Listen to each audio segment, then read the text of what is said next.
तो इससे पहले वाले वीडियो में आप लोगों ने मैट्रिक्स को कैसे ऐड करते हैं और कैसे उनका सब्ट्रैक्शन करते हैं, यानी मैट्रिक्स का योग और घटाव माइनस आपने देखा था। आज हम मैट्रिक्स का मल्टीप्लिकेशन पढ़ेंगे, यानी मल्टीप्लिकेशन ऑफ मैट्रिक्सेस। एक्चुअली दो मैट्रिक्स का जब हम मल्टीप्लाई करेंगे तो आपको इसमें विशेष बातें ध्यान रखनी है। क्या विशेष बातें याद रखनी है कि मान लीजिए दो मैट्रिक्स हैं, एक ए है और दूसरा बी है। आपको इन दोनों का मल्टीप्लाई ए बी निकालना है। तो थोड़ा सा यहाँ पर ध्यान देने की ज़रूरत है, क्योंकि मल्टीप्लाई करना मैट्रिक्स में आप सभी को आना चाहिए और उसके लिए आपको यहाँ ध्यान देना पड़ेगा। तो कैसे? मैट्रिक्स ए है और मैट्रिक्स बी है। सपोज कीजिए इस मैट्रिक्स का जो ऑर्डर है वो है m बाई n, ठीक है, m बाई p सपोज कर लीजिए।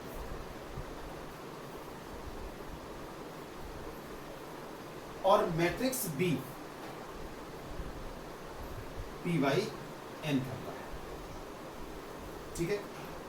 मैट्रिक्स ए जो है वो m बाई p ऑर्डर का है, मैट्रिक्स बी जो है वो p बाई n ऑर्डर का है। आपको इन दोनों का मल्टीप्लाई यानी ए बी निकालना है। तो आपको ध्यान रखना है कि इन दोनों मैट्रिक्स का मल्टीप्लाई तभी पॉसिबल होगा जब ए में नंबर ऑफ कॉलम्स इन ए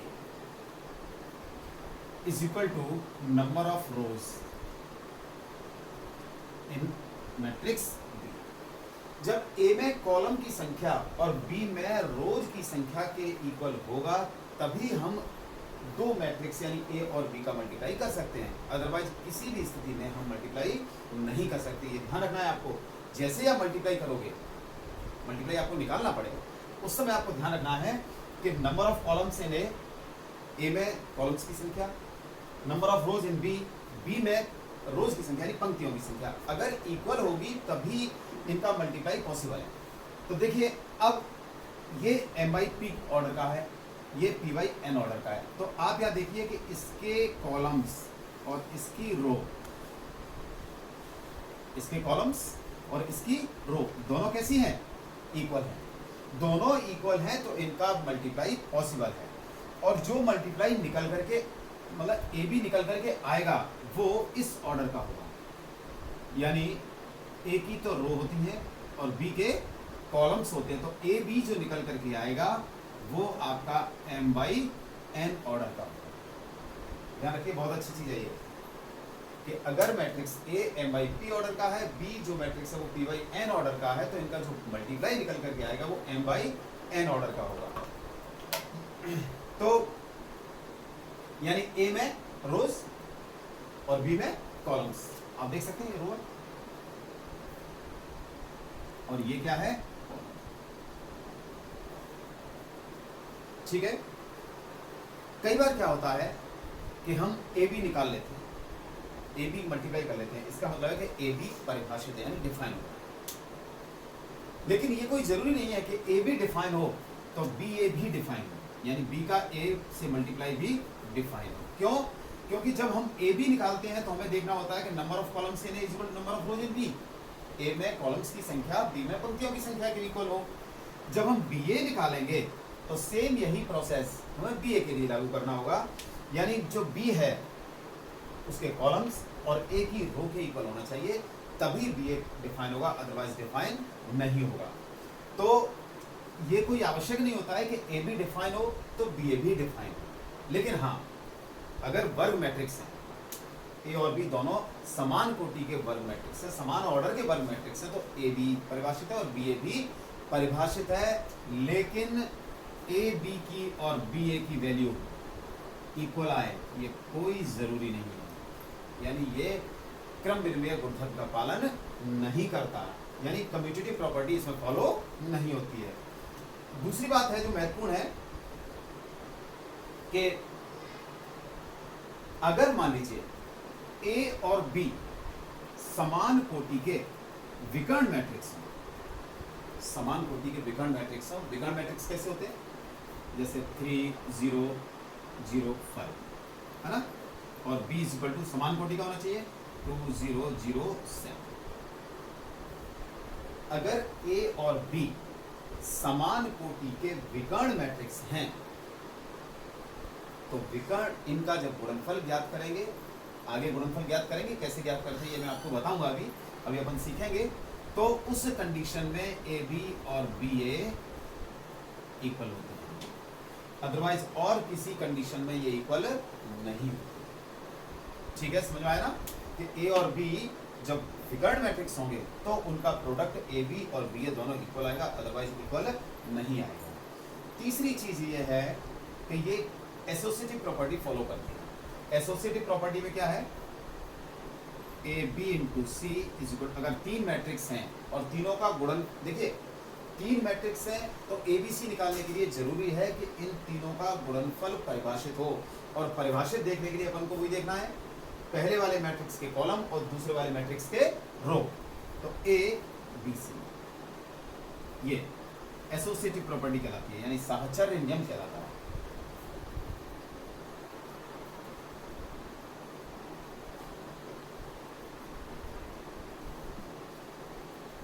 इसी तरीके से मैट्रिक्स में एक डिस्ट्रीब्यूटिव प्रॉपर्टी भी होती है। डिस्ट्रीब्यूशन प्रॉपर्टी क्या है कि ए इंटू 3 मैट्रिक्स है अपने पास ए बी सी जिनका प्रोडक्ट डिफाइन है, तो A B plus C is equal होता है ए बी प्लस ए सी, या फिर ए प्लस बी सी कितना हो जाएगा ए सी प्लस बी सी। इसे कहते हैं डिस्ट्रीब्यूटिव प्रॉपर्टी।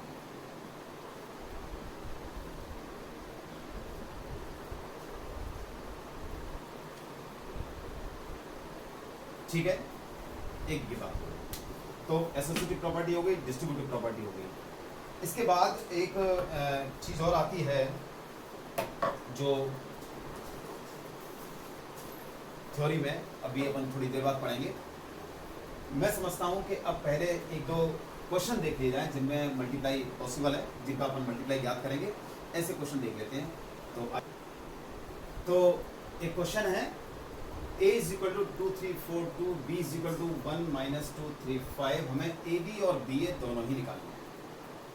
आपको एक चीज नजर आ रही होगी कि ये 2/2 का स्क्वायर मैट्रिक्स है और ये भी 2/2 का स्क्वायर मैट्रिक्स है। तो हमें ए बी और बी ए निकालने के लिए, चूंकि समान कोटि के वर्ग मैट्रिक्स हैं, इसलिए ए बी भी डिफाइन होगा और बी ए भी डिफाइन होगा। लेकिन फिर भी आप ये देखना, कभी भी जैसे ए बी निकालना है, अब अभी हम ए बी निकालने जा रहे हैं, तो ए बी निकालने के लिए आपको ये देखना है कि मैट्रिक्स ए में स्तंभों की संख्या, कॉलम की संख्या बी में रो की संख्या के इक्वल होना चाहिए, यानी इसके कॉलम से इसकी रो के इक्वल होने चाहिए। तो देखिए आप हैं इसके 2 कॉलम्स और 2 रो, यानी ए बी पॉसिबल है। अब जो निकल करके आएगा हमारे पास, जो हम मल्टीप्लाई निकालेंगे उसके बाद जो निकल करके आएगा उसका ऑर्डर ये होगा, ठीक है ना। तो अब देखिए मल्टीप्लाई कैसे करते हैं। ए बी, सबसे पहले अब हम ए मैट्रिक्स को लिखेंगे 2 3 4 2। इसके बाद मैट्रिक्स बी को लिखना है 1 -2 3 and 5। 2 मैट्रिक्स का मल्टीप्लाई करने के लिए कैसे करना है? पहले वाले मैट्रिक्स में रो से चलेंगे, रो के अकॉर्डिंग चलते हैं, और दूसरे वाले मैट्रिक्स में हम कॉलम से चलेंगे। बेहतर तरीका ये है कि जब आप शुरू में कर रहे हो मल्टीप्लाई, तो इस तरीके से एक उंगली यहाँ रख लें और एक यहाँ रख लें, यानी इसका पहला एलिमेंट पहली रो का, फर्स्ट रो का फर्स्ट एलिमेंट और फर्स्ट कॉलम का फर्स्ट एलिमेंट, यानी रो इनटू कॉलम मेथड अपनाते हैं। किस मेथड का यूज करते हैं अपन? रो इनटू कॉलम। तो इस फर्स्ट रो का फर्स्ट एलिमेंट, फर्स्ट कॉलम का फर्स्ट एलिमेंट, यानी इसका इससे मल्टीप्लाई करेंगे तो 2 × 1, ठीक है। फिर आगे चलेंगे, इसमें आगे चलेंगे, इसमें नीचे उतरेंगे तो 4 का फिर -2 से प्लस 4 × -2। फिर वापस से ध्यान दीजिए, यहाँ हाथ रख लीजिए, एक उंगली यहाँ पर रख लीजिए एक हाथ की, और एक हाथ की उंगली यहाँ पर रख लीजिए। इसमें आपको लेफ्ट टू राइट चलना है, इस तरीके से चलना है, और इसमें अपवर्ड से डाउनवर्ड चलना है। यानी यहाँ रख करके 2 का 1 से मल्टीप्लाई, 2 इंटू 1, फिर नेक्स्ट आगे बढ़ेंगे प्लस 4, और इसमें नीचे उतरना है 4 इंटू -2, ये आ गया फर्स्ट रो का फर्स्ट एलिमेंट।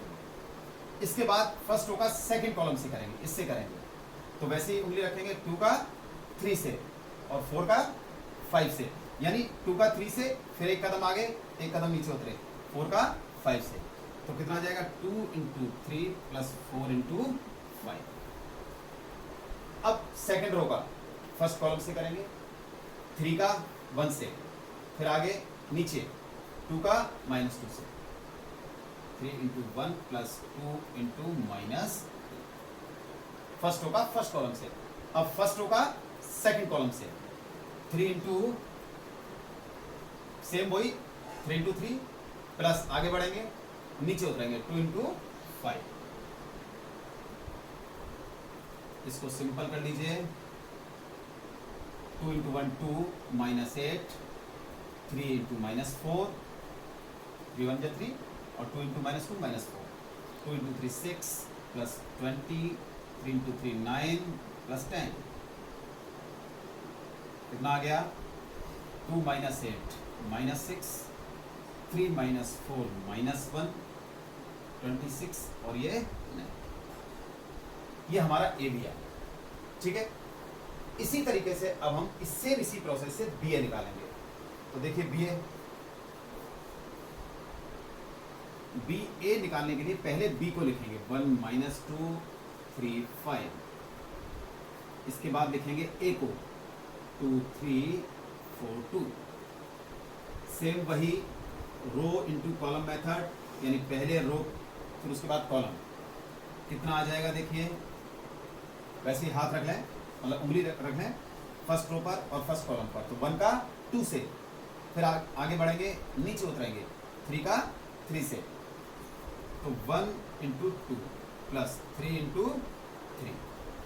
अब फर्स्ट रो का सेकंड कॉलम से ऐसे ही रखें 1 का 4 से, फिर आगे बढ़ेंगे नीचे उतरेंगे 3 का 2 से, 1 इंटू 4 प्लस 3 इंटू 2, ठीक है। अब सेकंड रो का फर्स्ट कॉलम से यहाँ ऐसी उंगली रख लें -2 का 2 से, फिर आगे बढ़ेंगे नीचे उतरेंगे 5 का 3 से, तो -2 इंटू 2 प्लस 5 इंटू 3। अब सेकंड रो का सेकंड कॉलम से, यानी इस तरीके से ये, तो -2 का 4 से प्लस 5 का 2 से,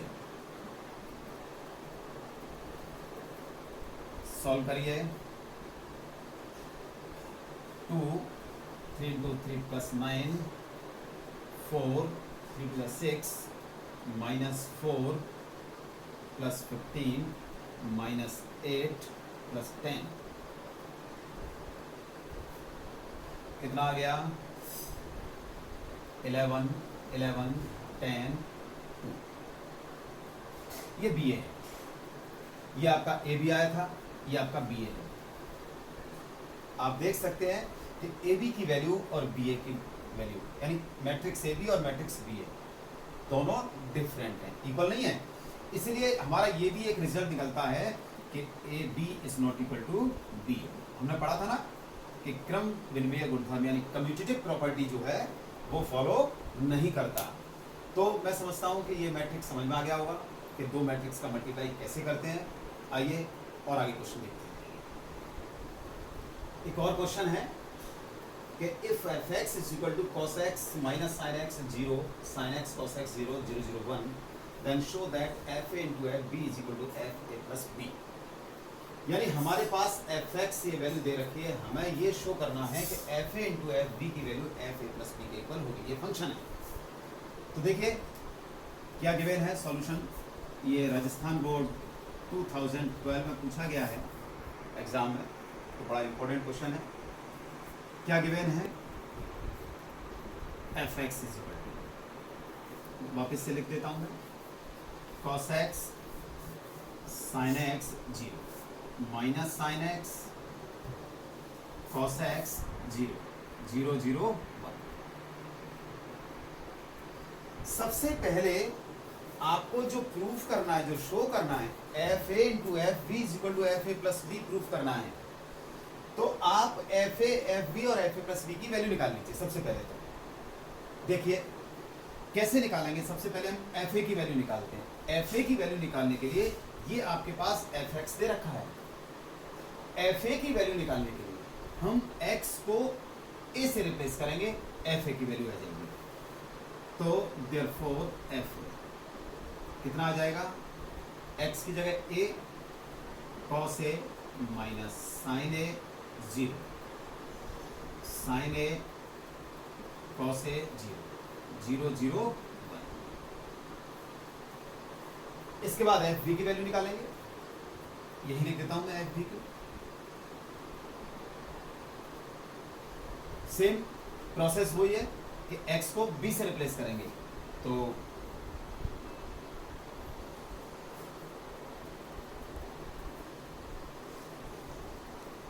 cos b minus sine b zero sine b cos b zero और zero zero.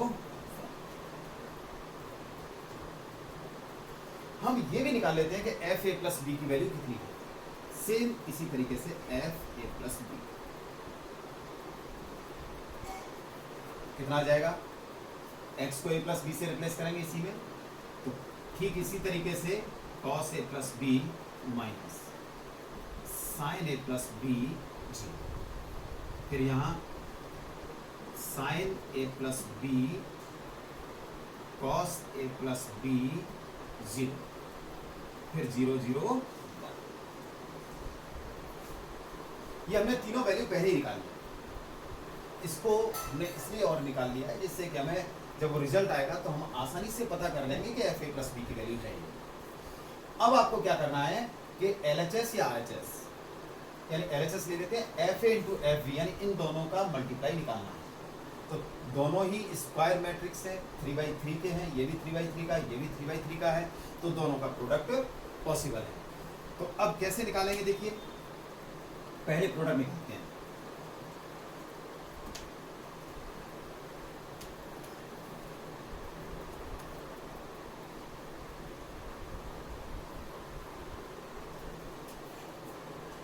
F A into F A, LHS ले लिया हमने। दोनों मैट्रिक्स को लिखिए, पहले अपन एफ ए लिखेंगे, उसके बाद एफ बी लिखेंगे। Cos A sine A zero,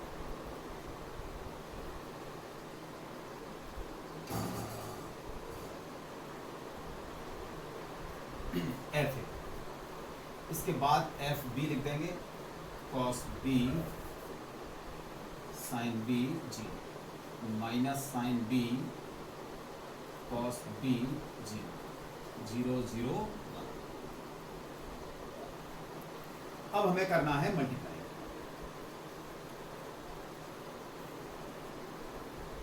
चलिए मैं इसको बंद कर देता हूं, ठीक है।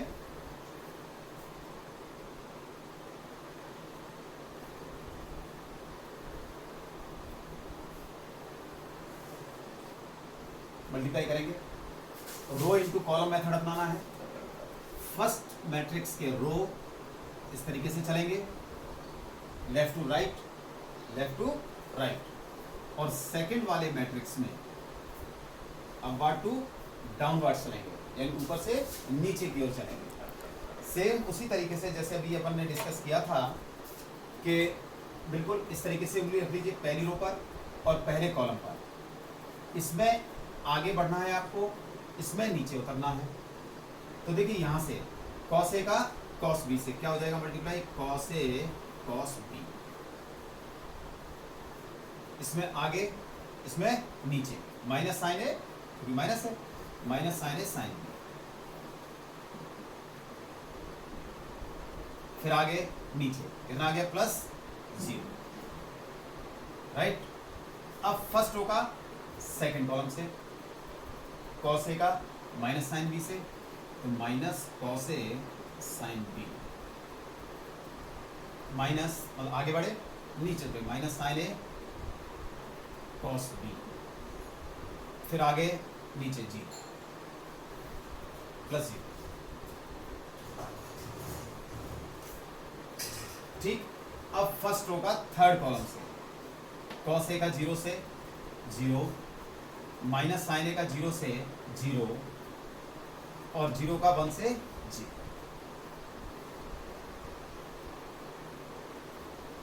या फर्स्ट रो का हमने पूरे मैट्रिक्स से मल्टीप्लाई कर दिया। पहले फर्स्ट कॉलम से किया, फिर सेकंड कॉलम से किया, फिर थर्ड कॉलम से किया। फर्स्ट कॉलम से किया तो वैल्यू यहाँ आई, सेकंड कॉलम से किया तो सेकंड कॉलम में वैल्यू आई, थर्ड कॉलम से किया तो थर्ड कॉलम में वैल्यू आई। अब सेकंड रो का फर्स्ट कॉलम से सेम वैसे ही उंगली रखना है, साइन ए का कॉस बी से, कॉस ए का साइन बी से, 0 का 0 से, तो कितना आ जाएगा sign A cos B plus cos A sine B plus 0 का 0 से।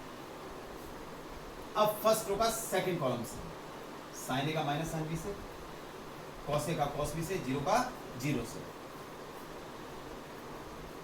Sign A sign B cos A cos B plus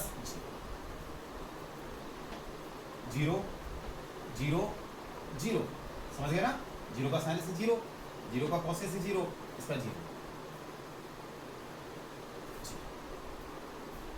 अब थर्ड रो का फर्स्ट कॉलम से 0 का कॉस बी से 0 प्लस 0 का साइन बी से प्लस 0, 1 का 0 से 0, फिर इसका 0 का 0 प्लस 0 प्लस 0। थर्ड रो का थर्ड कॉलम से 0 0 1,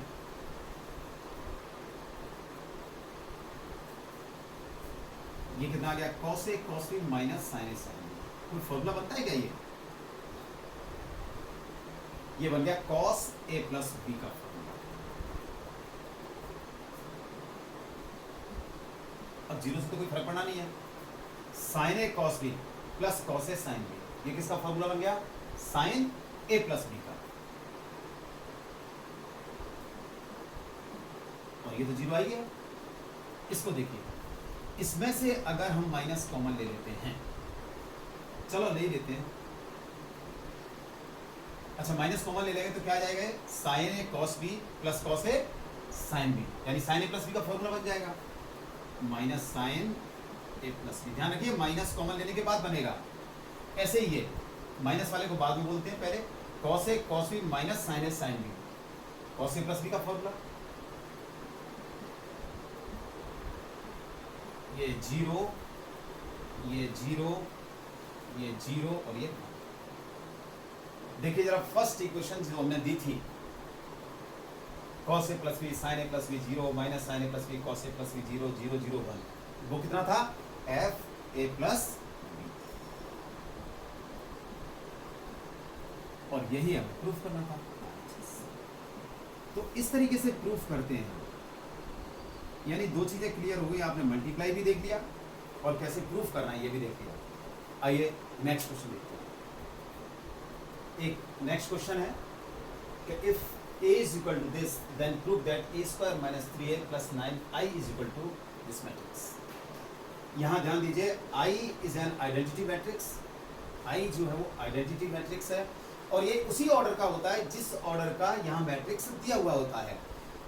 जैसे ये 3x3 मैट्रिक्स है तो I भी कितना होगा? 3x3 का यूनिट मैट्रिक्स होगा, यानी आइडेंटिटी मैट्रिक्स होगा। ठीक है, तो अब आपको ये निकालना है, तो सबसे पहले अपन क्या निकालेंगे? ए अपन को दे रखा है, ए स्क्वायर निकालना है, 3a निकालना है और 9i निकालना है। तो सबसे पहले अपन निकालते हैं ए स्क्वायर।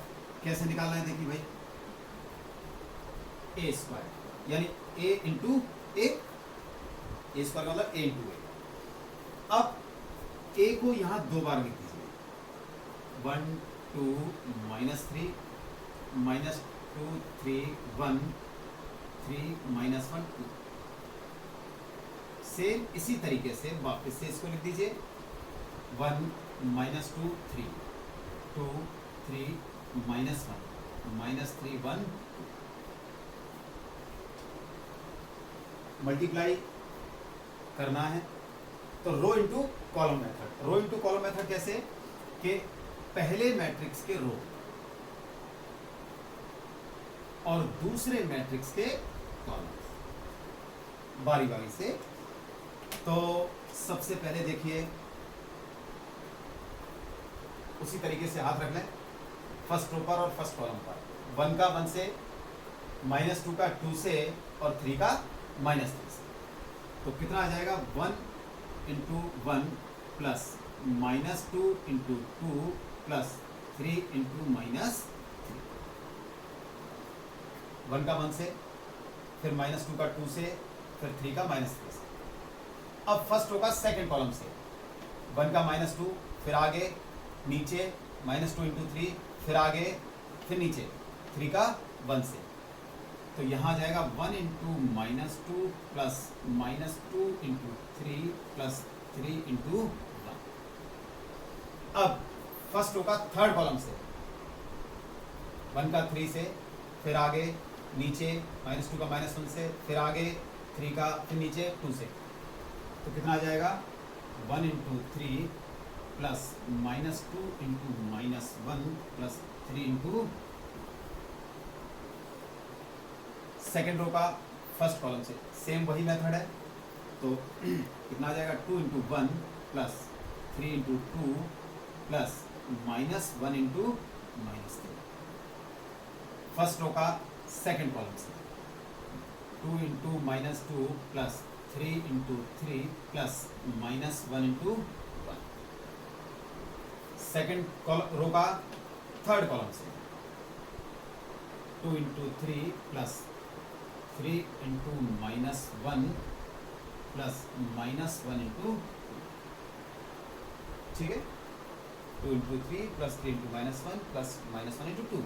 अब थर्ड रो का फर्स्ट कॉलम से -3 into 1 plus 1 into 2 plus 2 into -3।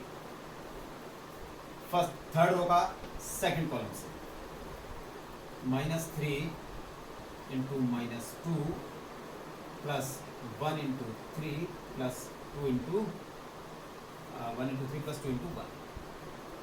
अब थर्ड रो का थर्ड कॉलम से -3 into 3 plus 1 into -1 plus 2 into. Simple कर लीजिए इसको तो डायरेक्ट कैलकुलेशन कर सकते हैं। 1 इंटू 1 1 -4 -9 तो -9 और -4 -13 प्लस 1 यानी 12 -12। 2 और 6 8 8 और 3 11। -3 प्लस 2 और -6 तो -6 और -3 -9 प्लस 2 -7। इधर देखिए -2 -6 प्लस 3 तो -2 -6 -8 प्लस 3 -5। -4 9 -1 तो -4 और -1 -5 प्लस 9 तो -5 प्लस 9 हो गया 4। 6 और 3 9 और 2 11। इधर 3 और 2 5 5 और 6 11। इधर देखिए 6 -3 और -2 तो -3 और -2 -5 और +6 यानी 1। -9 -1 -10 प्लस 4 यानी -6। ये आ गया आपका A²। अब हमें क्या निकालना है -3 है तो -3 मैं यही निकाल देता हूँ मतलब 3 है। 3 है देखिए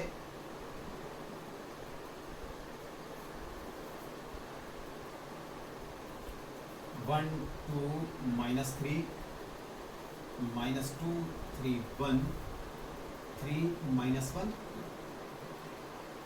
आपको पता है कि मैट्रिक्स में जब किसी अपन स्केलर क्वांटिटी से मल्टीप्लाई करते हैं तो पूरे मैट्रिक्स में होता है यानी उसके हर एलिमेंट में मल्टीप्लाई होता है। तो कितना हो जाएगा 3 3 टू 6 -9 -6 9 3 9 -3 6 एक 9 आई और निकालना है। तो चलिए मैं ऊपर से साफ कर देता हूं ये।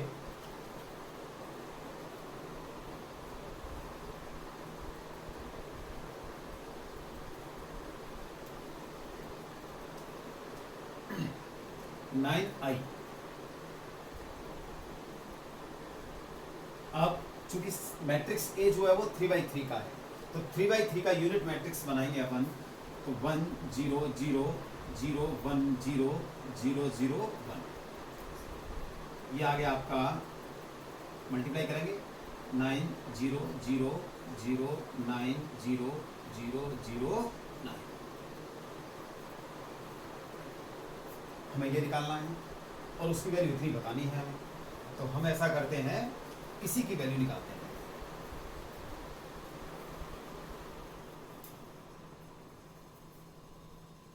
Now a² - 3a + 9i, a² की वैल्यू कितनी है? -12 11 -7 -4 5 सॉरी 4 11 1 -6 -3a 3 6 -9 -6 9 3 9 -3 6 9i प्लस 9 0 0 0 9 0 0 0 9। अब आपको ये पता है कि हम ऐड करें या माइनस करें, तो जो कॉरस्पॉन्डेंस एलिमेंट होते हैं यानी संगत अवयव होते हैं वो जुड़ते हैं और घटते हैं। तो कितना आ गया देखिए, -12 -3 -15, माइनस ऑपरेट भी करना है, और +9 यानी -6 -5 +6, तो -5 + 6 1 और +0 1। 11 -9 वो 0 है तो 2। 11 -6 5, भाई उधर तो 0 है यहाँ। 4 -9 और +9, तो 9 - 9 0 4।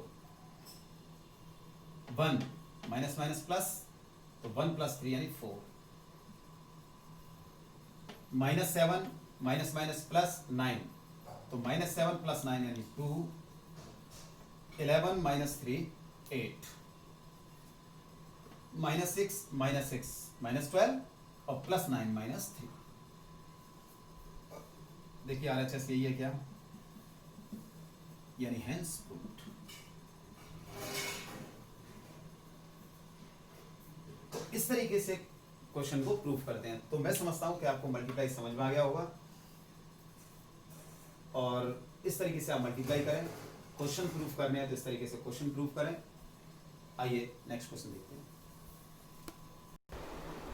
तो इस तरीके से मैट्रिक्स का मल्टीप्लाई करते हैं। मल्टीप्लाई करते समय आपको ध्यान रखना है कि मल्टीप्लाई के लिए जो कंडीशन है कि कैसे डिफाइन होगा। अगर ए और बी दो मैट्रिक्स है तो उनका मल्टीप्लाई कब डिफाइन होता है? जब ए में नंबर ऑफ कॉलम्स और बी के नंबर ऑफ रोज इक्वल होंगे तभी ए बी डिफाइन होगा, अदरवाइज नहीं होगा। ये जो हमने आज थ्योरी पढ़ी है वो पूरी थ्योरी आपके डिस्क्रिप्शन में लिंक दे रखी है, उसको आप खोलेंगे तो आपको पूरी थ्योरी मिल जाएगी लिखी हुई। उसको आप पढ़िए अच्छी तरह से, बहुत सरल भाषा में लिखी हुई है।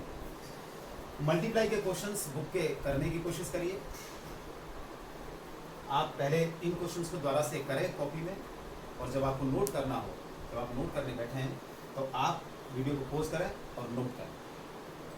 और चैनल को पसंद आ रहा है तो चैनल को लाइक, सब्सक्राइब और कमेंट्स जरूर करें। बहुत बहुत धन्यवाद।